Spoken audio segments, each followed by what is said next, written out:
आपका ET now स्वदेश में और मैं हूं आपके साथ पूजा त्रिपाठी। और अगले आधे घंटे हम बात करेंगे कि आज के लिए चाल कैसी होनी चाहिए। आज दिसंबर सीरीज की भी शुरुआत हो रही है, तो कैसी लग सकती है, कैसी हो सकती है सीरीज, क्या रणनीति अपनानी चाहिए, इस पर हम आगे चर्चा करेंगे। ग्लोबल मार्केट से किस तरह के संकेत हैं और खबरों के चलते आज कहां पर फोकस बना रहेगा, इस पर भी हम आगे चर्चा करेंगे।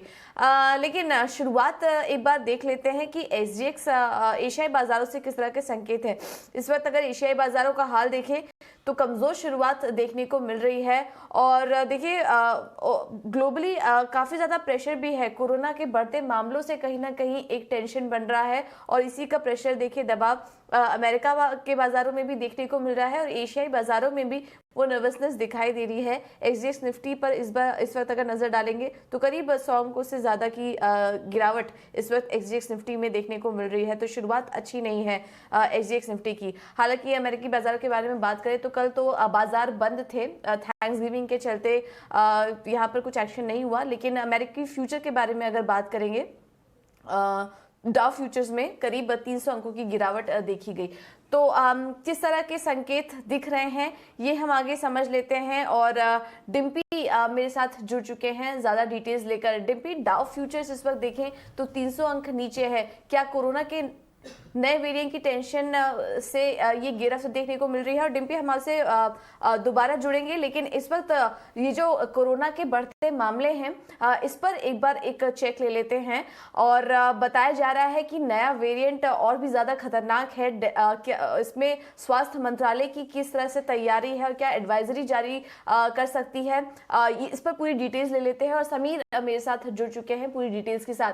Sameer, good morning. बताइए किस तरह का खतरा दिखाई दे रहा है और स्वास्थ्य मंत्रालय की तरफ से किस तरह के बयान निकल कर आ रहे हैं? जी बिल्कुल, दुनिया में कोविड वायरस के नए वेरिएंट के सामने आने से भारत सरकार की चिंता बढ़ गई है। दरअसल दक्षिण अफ्रीका, हांगकांग और बोत्सवाना में कोविड का नया वेरिएंट सामने आया है और गंभीर बात यह है कि जो नया वेरिएंट है इसकी म्यूटेशन की क्षमता कई गुना ज्यादा है। दक्षिण अफ्रीका, वहां पर जो साइंटिस्ट है उन्होंने इस बात की पुष्टि करी है कि दक्षिण अफ्रीका में जो कोविड संक्रमित मामले हैं उसमें जब इजाफा देखा गया तो ये पाया गया कि एक नया वेरिएंट सामने आया है जिसकी म्यूटेशन की क्षमता काफी ज्यादा है। जिससे चिंतित होकर के आप देखें तो भारत सरकार ने भी तुरंत एक्शन लिया है और सभी राज्यों को, यहाँ पे जितने भी राज्य हैं, केंद्र शासित प्रदेश हैं, उनको चिट्ठी लिख करके इस बात के लिए आगाह किया है, अपील करी है कि इन मुल्कों से, विशेषकर दक्षिण अफ्रीका, बोत्सवाना और हांगकांग से अगर कोई इंटरनेशनल पैसेंजर भारत आता है, एयरपोर्ट आता है, तो उसकी पूरी डिटेल्ड स्क्रीनिंग की जानी चाहिए, टेस्टिंग की जानी चाहिए और कोई भी संदिग्ध संक्रमित मामला सामने आता है तो उसका सैंपल लैब में तुरंत भेजा जाए ताकि डिटेल जांच की जा सके। तो फिलहाल भारत में तो राहत की बात यह है कि कोई जो नया वेरिएंट है उसका कोई मामला भारत में नहीं आया है, लेकिन दक्षिण अफ्रीका में 6 मामले जरूर आए हैं, हांगकांग में 1 और बोत्सवाना में 3 मामले सामने आए हैं। जिसके बाद से सरकार ने एक तरीके से अलर्ट जारी किया है, राज्यों से अपील करी है कि वो एयरपोर्ट पर जो इंटरनेशनल पैसेंजर इन कंट्रीज से आ रहे हैं उनकी डिटेल्ड स्क्रीनिंग और टेस्टिंग करें, ट्रेसिंग मेथड को अपनाएं। और कोशिश यही कि भारत में जो भी काफी राहत की स्थिति बनी हुई है, अर्थव्यवस्था खुल रही है, सभी सेक्टर में एक तरीके से ग्रोथ या वापस पटरी पर आने की जो दिशा नजर आ रही है उस रफ्तार पर कहीं ब्रेक या वो रफ्तार कहीं से भी धीमी ना पड़ जाए।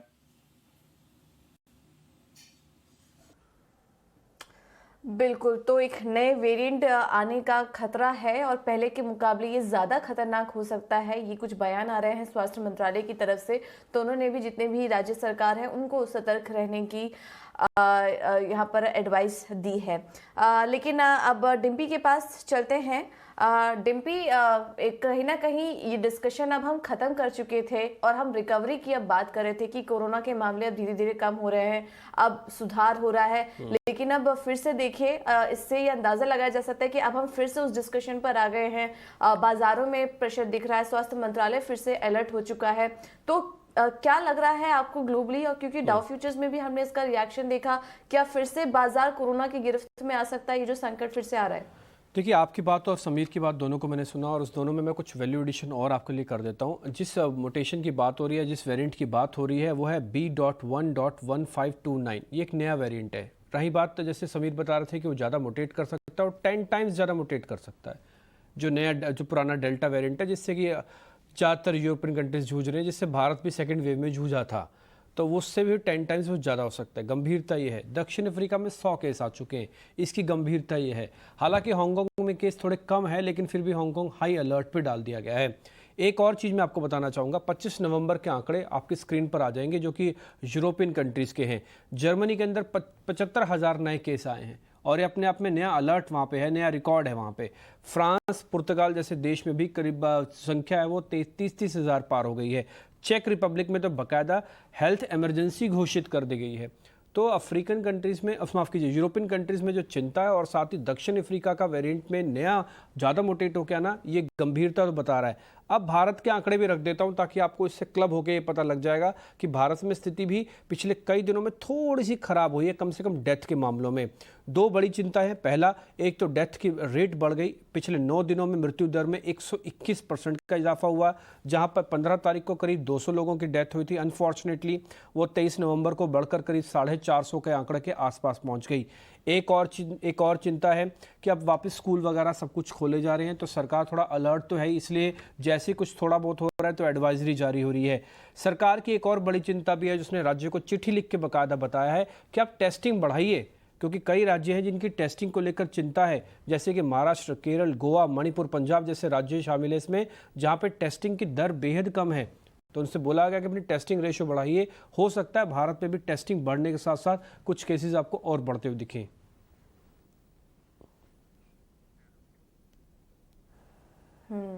बिल्कुल। तो चिंता वाली बात है, और जिस तरह के आंकड़े भी निकल कर आ रहे हैं वो भी काफ़ी यहाँ पर डराने वाले हैं।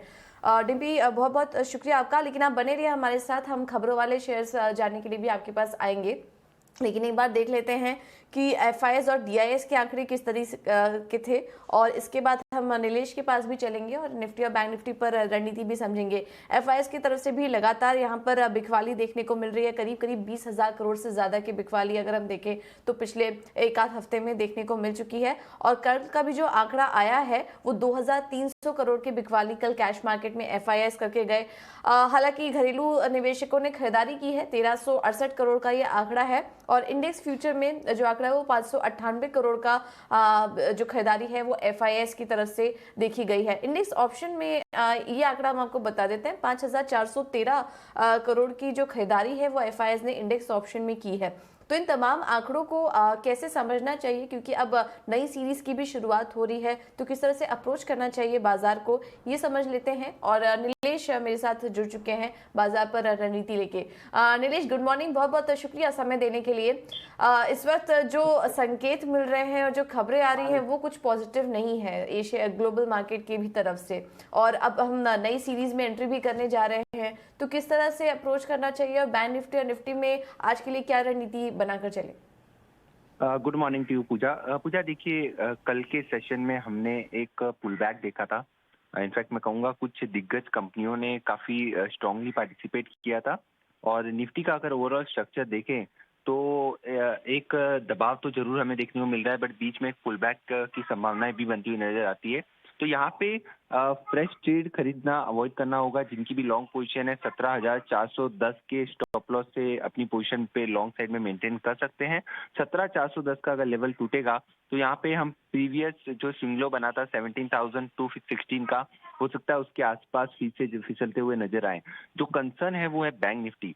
बैंक निफ्टी में अगर आप देखें तो कल के सेशन में भी एक अंडर परफॉर्मेंस देखने को मिला था। लगातार एक अंडर परफॉर्मेंस साबित रहा है। हालांकि बीच में कुछ एक स्ट्रॉन्ग पुल बैक हम जरूर देख रहे हैं, बट उतनी स्ट्रेंथ बैंकिंग सेक्टर में नजर नहीं आ रही है, इसीलिए कंसर्न वहां से निकल के आ रहे हैं। मैं एक ट्रेड जरूर रेकमेंड करना चाहूंगा निफ्टी में। 17,410 के स्टॉप लॉस है, जिनकी भी लॉन्ग पोजीशन है बिल्कुल बने रह सकते हैं।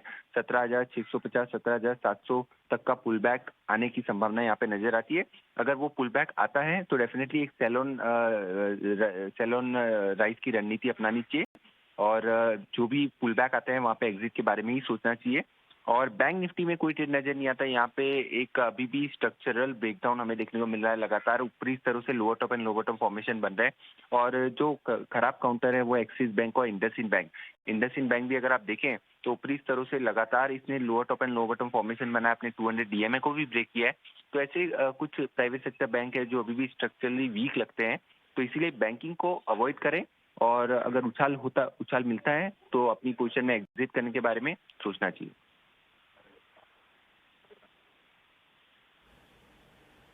ठीक है, तो बैंक निफ्टी या बैंकों को अवॉइड करें और निफ्टी में आपको रणनीति बता दी गई है। 17,700 के लेवल से अगर आते हैं तो सेल ऑन राइज की रणनीति अपनानी चाहिए। ये रेंज आपको एक बता दी गई है। इसके अलावा नीलेश, आज के लिए स्टॉक स्पेसिफिक रणनीति क्या अपना के चलें? देखिए पूजा जी, स्टॉक स्पेसिफिक एक्शन हम कंटिन्यूसली देख रहे हैं। Mid cap and small cap index out perform कर रहे हैं पिछले कुछ समय से देखिए तो बाजार के अंदर अगर गिरावट होती है तो खरीदारी के मौके ढूंढने चाहिए mid cap and small cap index पे। जो खरीद के चलने का काउंटर होगा वो होगा चंबल फर्टिलाइजर्स। देखिए हाईएस्ट ओपन इंटरेस्ट एडिशन हमने कल के सेशन में देखा था, एक साइडवेज कंसोलिडेशन का ब्रेकआउट भी यहाँ पे हुआ है, तो एक स्ट्रॉन्ग काउंटर है। बाजार की वीकनेस में बिल्कुल पार्टिसिपेट नहीं कर रहा है। चंबल फर्टिलाइजर्स को गिरावट में खरीदारी करके चल सकते हैं। 392 का स्टॉप लॉस होगा, 415 420 के टारगेट्स होंगे। वहीं दूसरा काउंटर है आरती इंडस्ट्रीज। यहाँ पे भी एक गिरावट के बाद लगातार तीसरे कॉन्जिक्यूटिव सेशन हमने एक पुल बैक देखा है, तो ये एक पर्टिकुलर काउंटर है जहाँ पे एक पुल बैक ट्रेड अभी भी लिया जा सकता है। 930 का स्टॉप लॉस होगा, 990 के टारगेट्स होंगे। ओके, ठीक है, तो ये जो स्टॉक्स हैं यहाँ पर आप खरीदारी की रणनीति अपना सकते हैं। बहुत बहुत शुक्रिया नीलेश अपना समय हमें देने के लिए और ये रणनीति सुझाने के लिए। अब आगे बढ़ते हैं और खबरों की दम पर कहाँ एक्शन देखने को मिल सकता है ये भी समझ लेते हैं और डिम्पी मेरे साथ बने हुए बताने के लिए। डिम्पी बताइए। एक एक करके आपके सामने शेयर रखता हूं। पहला होगा एचडीएफसी अगले हफ्ते कंपनी 10,000 करोड़ रुपए जुटाने की योजना बना रही है। ये एक इंपॉर्टेंट ध्यान होगा। एनसीडीज के जरिए रकम जुटाई जाएगी जो करीब 10,000 करोड़ होगी। आईओसी पे भी एक खबर आई है इंडियन ऑयल कॉरपोरेशन पे कि कंपनी ने सरकार के 2424 करोड़ के डिविडेंड का भुगतान कर दिया।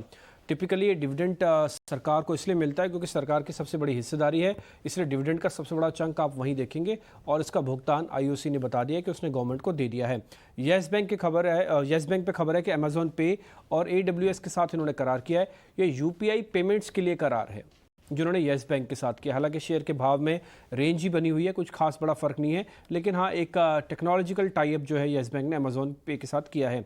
फाइजर पे खबर है EU रेगुलेटर्स ने बच्चों के लिए कोविड वैक्सीन को मंजूरी दे दी है। हालांकि देश में भी इसकी मंजूरी है लेकिन अभी टीकाकरण शुरू नहीं हुआ। बच्चों के लिए फाइजर की कोविड वैक्सीन को ये मंजूरी दी गई है। पीरामल एंटरप्राइजेस जो कल अच्छी क्लोजिंग देखे गया था उस पर भी खबर है कि कंपनी की subsidiary Piramal capital and housing finance ने API होल्डिंग के साथ करार किया है। तो ग्राहकों को फाइनेंशियल सॉल्यूशन देने के लिए API होल्डिंग है।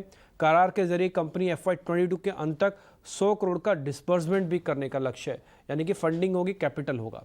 तो ये पिरामिड एंटरप्राइजेस पे खबर है। औरबिंदो फार्मा पे खबर है कि LIC ने अपनी हिस्सेदारी को बढ़ाया है। हालांकि हिस्सेदारी बहुत ज़्यादा तो नहीं बढ़ी है लेकिन ये 5% के पायदान से पार हो गई है। ये इंपॉर्टेंट था। 24 नवंबर को इन्होंने करीब 80,000 शेयर खरीदे हैं। ये खबर भी साथ में जुड़ी हुई है। किर्लोस्कर फेरस पे भी एक खबर आई है। खबर यह है कि ISMT ने मेजॉरिटी हिस्सा खरीदेगी इसके अंदर कंपनी। तो ये किर्लोस्कर फेरस पे खबर है और टिपिकली ये शेयर काफ़ी तेज़ी से ऊपर नीचे होता है, थोड़ा ध्यान रखिएगा। कल के क्लोजिंग सेशन में भी 3% ऊपर था। किर्लोस्कर न्यूमेट पे भी एक खबर है कि HDFC EMC ने 23 नवंबर को कंपनी में 16 लाख शेयर बेचे हैं जिससे उनकी हिस्सेदारी सीधी आधी हो गई है। ये घटकर पहले 6% थी, अब घटकर 3.5% के आसपास हो गई है। इंजीनियर्स इंडिया लिमिटेड पे भी है कि कंपनी ने फिनलैंड की कंपनी के साथ एक करार किया है। ये बायोमास ग्रीन फ्यूल बनाने के लिए करार है जो कि इंजीनियर्स इंडिया ने किया है।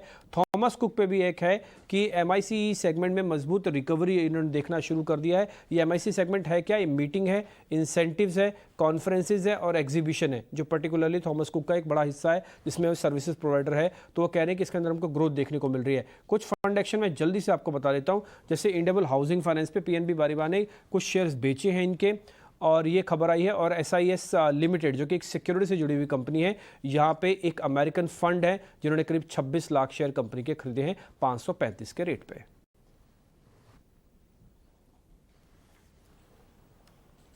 ओके, बहुत बहुत शुक्रिया डिम्पी ये सारी डिटेल्स देने के लिए। तो काफ़ी सारे फंड एक्शन हुए हैं और खबरें भी ढेर सारी हैं जहां पर कि आज हमको इनका एक्शन देखने को मिल सकता है। तो ये तो बात हुई खबरों की। अब कुछ और भी खबरें हम आपके सामने लेकर आएंगे, लेकिन कुछ और ट्रेडिंग के आइडियाज़ भी आपको दे देते हैं। अभी थोड़ी देर पहले हमें नीलेश ने 2 कॉल्स में खरीदारी करने की राय दी थी, चंबल फर्टिलाइजर्स और आरती इंडस्ट्रीज। इसके अलावा जो 2 कॉल्स आपको बता रहे हैं उसमें निर्मल बैंक की तरफ से लॉरेंस लैब्स यहाँ पर खरीदारी करने की राय आ रही है। 550 के लेवल्स देखने को मिल सकते हैं। स्टॉप लॉस लगाइए 526 का। और जो अगला कॉल है वो है होगा इंडिया बुल्स हाउसिंग फाइनेंस पर। यहाँ पर खरीदारी करके चलिए। 238 के लेवल्स देखने को मिल सकते हैं इंडिया बुल्स हाउसिंग फाइनेंस में, और स्टॉप लॉस होगा 218 का। इंडिया बुल्स हाउसिंग फाइनेंस को लेकर खबर भी आ रही है, एक फंड एक्शन भी यहाँ पर देखने को मिला है। बीएनपी पारिवार की तरफ से बिकवाली हुई है करीब 24 लाख शेयरों की, लेकिन उसके सामने सोसाइटी जनरल ने भी यहाँ पर बिकवाली की है। तो इंडिया बुल्स हाउसिंग फाइनेंस में फंड हाउसेस लगातार बिकवाली कर रहे हैं, लेकिन जो ट्रेंड दिख रहा है आज के लिए, यहाँ पर आप खरीद कर चल सकते हैं। इंडिया बुल्स हाउसिंग फाइनेंस को 238 के लेवल्स आपको देखने को मिल सकते हैं। तो ये 2 कॉल्स आपको बता दी गई हैं। ट्रेडिंग के लिहाज से आज सारे ही कॉल्स में खरीदारी करने की राय दी जा रही है। लेकिन चलिए अब आगे बढ़ते हैं। ब्रोकरेज हाउस के रडार पर आज कौन कौन से स्टॉक्स हैं ये भी समझ लेते हैं, और ख्याति मेरे साथ जुड़ चुकी हैं बताने के लिए। ख्याति, गुड मॉर्निंग, बताइए। Good morning. सबसे पहले तो देखते हैं CLSA ने जोमेटो पे खरीदारी की राय बरकरार रखी है। लक्ष्य को रखा है 175 रुपीज़ का। इसने जो नए इनिशिएटिव लिया है वो बेसिकली क्या करते हैं, जो अपने रेस्टोरेंट और उसके पार्टनर्स हैं उनकी फंडिंग, मतलब उनको पूंजी जुटाने में हेल्प करती हैं। उससे इनका रिलेशनशिप इन रेस्टोरेंट्स के साथ बहुत स्ट्रॉन्ग बनता है, और इसी के वजह से इनका वैल्यूएशन भी बहुत स्ट्रॉन्ग बनेगा। इसके बाद देखते हैं मैक्वायरी ने कोल इंडिया पे आउट परफॉर्म की राय बरकरार रखी है। लक्ष्य का है 184 रुपीज़ का। ई ऑक्शन इसका जो प्राइसिंग रहा है वो बहुत ही अच्छा रहा है, और इसके जो डिविडेंड यील्ड्स है वो भी बहुत ही अच्छे रहे हैं। और देख सकते हैं कि आगे अगर हम सेकेंड हाफ की बात करें तो उसमें ऑक्शन के प्राइसेस और ही ज़्यादा मजबूत होंगे। डेटर्स इसका डिक्लाइन हो गया है 21,000 करोड़ से 12,000 करोड़ तक। इसका डिविडेंड आउटलुक भी 10% अप्लाई करता है, और इसकी अर्निंग्स भी 2 से 4% तक रेस किया है, और टारगेट प्राइस 4% तक रेस किया है।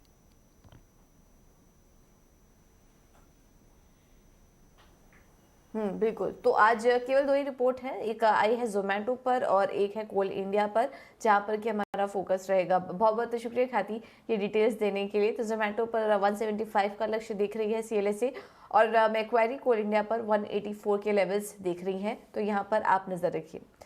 चलिए अब एक और खबर का रुख कर लेते हैं, और देश की 2 बड़ी दिग्गज कंपनी HUL और ITC ने अपने प्रोडक्ट्स के दाम बढ़ा दिए हैं, जिसमें कि साबुन, वॉशिंग पाउडर से लेकर बर्तन धोने तक के साबुन के दाम भी यहाँ पर बढ़ाए गए हैं। और क्या पूरी डिटेल्स है ये भी समझ लेते हैं। प्रियंका मेरे साथ जुड़ चुकी है पूरी खबर के साथ। प्रियंका, गुड मॉर्निंग, बताइए क्या कितना प्राइस यहाँ पर बढ़ा दिया है, और प्रोडक्ट्स जो हैं HUL और ITC के वो और कितने महंगे हो सकते हैं?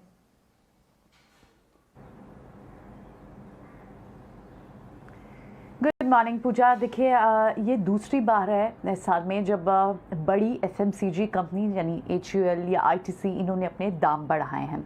दाम कितने % बढ़ाएं इस पर मैं आपको एक आइडिया दे दूं। तो HUL की अगर आप बात करें तो उनके 2 वेरिएंट्स, अपनी 2 कैटेगरीज, डिटर्जेंट और साथ ही सोप कैटेगरी, वहाँ दामों में बढ़ोतरी हुई है, और जो स्लैब है बढ़ोतरी का वो लगभग 4 से 22% है, काफ़ी वाइडेंड गैप है। इसी तरह से ITC ने भी इसी कैटेगरी में यानी डिटर्जेंट कैटेगरी में और सोप कैटेगरी में अपने यहाँ पर इन्होंने भी दाम बढ़ाए हैं, और इनका जो ब्रैकेट है वो लगभग 7 से 15% तक है। तो ये ब्रैकेट पर 7 to 15% का ब्रैकेट। अब रीजंस क्या है पूजा, किस वजह से कंपनी ने दाम बढ़ाए? पहली बात तो इन्फ्लेशन, जो हमसे ग्लोबली नहीं इंडिया का भी एक बड़ा की फैक्टर है, और इन्फ्लेशन एक बड़ा रीज़न है जिसके चलते ये FMCG प्रोडक्ट्स उन्हें लगता है महंगे हुए हैं। पेट्रोल और डीजल के दाम आप देखिए वहाँ महंगे हुए हैं, तो उनकी लॉजिस्टिक एक्सपेंस जो है, जो ट्रैवल, बोर्डिंग, ढुलाई का खर्च, साथ ही कुछ कमोडिटीज़ के प्राइसेस यानी जो उनकी जो रॉ मटेरियल की कॉस्ट है वो बड़ी है, जिसके चलते ये दामों में हम जो ये मार्जिन पे प्रेशर है वो कंपनियों ने अब कंज्यूमर पे पास किया है in the form of raising price hike.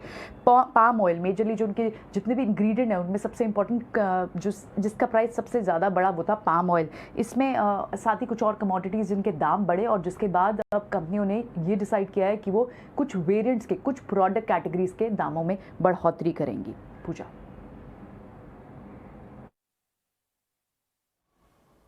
बिल्कुल, बहुत बहुत शुक्रिया प्रियंका ये सारी डिटेल्स देने के लिए। तो जिस तरह से इनपुट कॉस्ट में हम देख रहे हैं कंपनियों की बढ़त हो रही थी, उन्होंने ये डिसीजन लिया, और इसका इम्पैक्ट आज FMCG शेयरों पर देखने को मिल सकता है। ओके, तो चलिए ये तो बात हुई इक्विटी मार्केट की और खबरों वाले शेयर्स भी हमने आपको बताया। अब कमोडिटी मार्केट में क्या रणनीति अपना के चले ये भी समझ लेते हैं और तपन पटेल मेरे साथ जुड़ चुके हैं एचडीएफसी सिक्योरिटीज के। तपन, बहुत बहुत शुक्रिया समय देने के लिए। कमोडिटी मार्केट में आज किस तरह का एक्शन एक्सपेक्टेड है और क्या रणनीति सुझाएंगे आज आप? जी, गुड मॉर्निंग। कमोडिटी मार्केट की बात करें तो कल यूएस बंद था और आज भी जो यूएस मार्केट्स हो है जल्दी बंद हो गए क्योंकि शॉर्ट वीकेंड है, थैंक्सगिविंग हॉलीडे का जो पूरा मूड है मार्केट का, तो उसके हिसाब से रेंज बाउंड मूवमेंट ऑलरेडी है। कल के सेशन में भी हमने देखा गोल्ड प्राइस बहुत ही रेंज बाउंड मूवमेंट थी 1790 के ऊपर, जो कि सस्टेन हुआ है प्राइजेस, क्योंकि ये वीक में जो है 1780 का जो मेन सपोर्ट है वहां से रिकवरी आई है। तो मुझे लग रहा है ये रेंज जो है बनी रहेगी, लेकिन ट्रेडिंग जो है वो फॉर्म रह सकती है। साइडवेज टू अप का ट्रेंड रिस्क है, तो मेरे हिसाब से गोल्ड में बाय एंड रिस्क की रणनीति जो वो कंटिन्यू रखनी चाहिए। 47,380 के लेवल से गोल्ड में बाय करना चाहिए, टारगेट ऊपर में 47,700 और स्टॉप लॉस जो है 47,250 का रख के गोल्ड में बाय कर सकते हैं। उसके अलावा क्रूड ऑयल जो है उसमें भी काफी हलचल है, क्योंकि जो यूएस, जापान और इंडिया के कोऑर्डिनेट जो इफेक्ट थे एसपीआर से ऑयल रिलीज करने के, उसके कारण प्रेशर में था, लेकिन चाइना की तरफ से अभी भी कोई कमेंट नहीं आया और ओपेक प्लस की मीटिंग नेक्स्ट वीक है, तो उसके ऊपर भी ट्रेडर्स का ध्यान रहेगा, लेकिन प्रेशर जो बना रहेगा क्योंकि यूएस की इन्वेंट्री बढ़ के आई थी। तो मेरे हिसाब से क्रूड ऑयल में सेल ऑन राइज की रणनीति देखनी चाहिए। यूरोप में जो कोविड केसेस बढ़ रहे थे उसके वजह से भी डिमांड में प्रेशर है, तो 5840 के लेवल से क्रूड में सेल करना चाहिए दिसंबर contract, downside target 5780, stop loss जो है 5880 का रख के क्रूड ऑयल में सेल करना चाहिए। बेस बिजनेस में ओवरऑल ट्रेड जो है फॉर्म रहेगा, लेकिन अभी भी एल्यूमिनियम जो है वो काफी बेहतर है, चार्ट पे काफी अच्छा सेटअप है और ओवरऑल जो सप्लाई क्रंच की भी वरीज है, तो उस कारण भी सपोर्ट प्राइस को मिल सकता है। तो 216 के लेवल से एल्यूमिनियम में बाय करना चाहिए, टारगेट ऊपर में 220, स्टॉप लॉस जो है 214 का रख के एल्यूमिनियम में बाय करने की सलाह दूंगा। ओके, तो गोल्ड, क्रूड और एल्यूमिनियम में गोल्ड और एल्यूमिनियम में खरीदारी करने की राय, क्रूड में बिकवाली करने की राय आपको दे रहे हैं। लेवल्स आपके स्क्रीन पर हैं। बहुत बहुत शुक्रिया तपन हमारे साथ जुड़ने के लिए और ये रणनीति सुझाने के लिए। तो फिलहाल गुड मॉर्निंग स्वदेश में मेरे साथ इतना ही, लेकिन आप